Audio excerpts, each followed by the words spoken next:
We're up here in West Point today. We have the privilege of having John Boozman here, Senator. He's the Ag Chair for the Senate. We've talked about a lot of stuff today. We talked about Farm Bill. We talked about the Iran crisis. We talked about E15. Maybe talk to our members just a little bit about, highlight a couple of those different parts of those conversations for us. Well, we also talked about the fact that you've got two great senators What? that do a really good job and, Absolutely. are always there for agriculture. Yeah, and that's no doubt. As Ag Chair, that's what I care about. And I'm so glad that they invited me to come out and spend some time here. And there's no substitute for actually being someplace and visiting with the producers, the men and women that work so hard to get this done. So we talked about a lot of things, as you said, E15, which I think we have an excellent chance of getting done in the next few months. We've got a little bit of the Farm Bill left to do. We've got probably 85% of it done.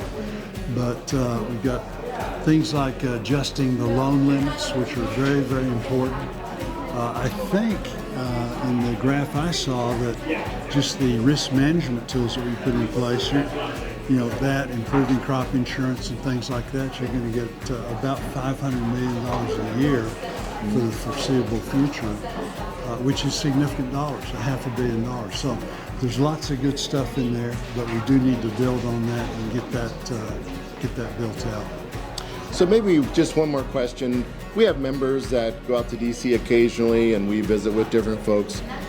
For our members, what would be one of the points that you would tell them to how to interact with people like yourself, and what's the value of the average person out there that's working hard, they're running their farm, but yet we know their voice is important. How would you tell them to engage in the importance of that?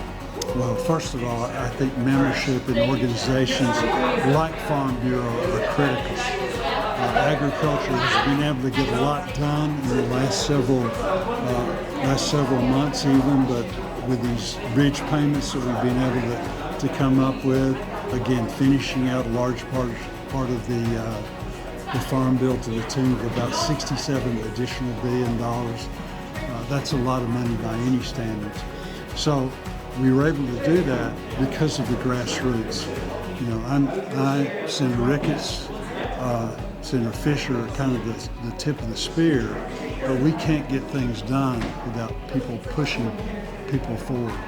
So it's important that they're there, it's important that they have the membership, but also when you're talking to members of Congress, I think sharing the personal stories, always remembering to try and relate it to how it affects feeding people.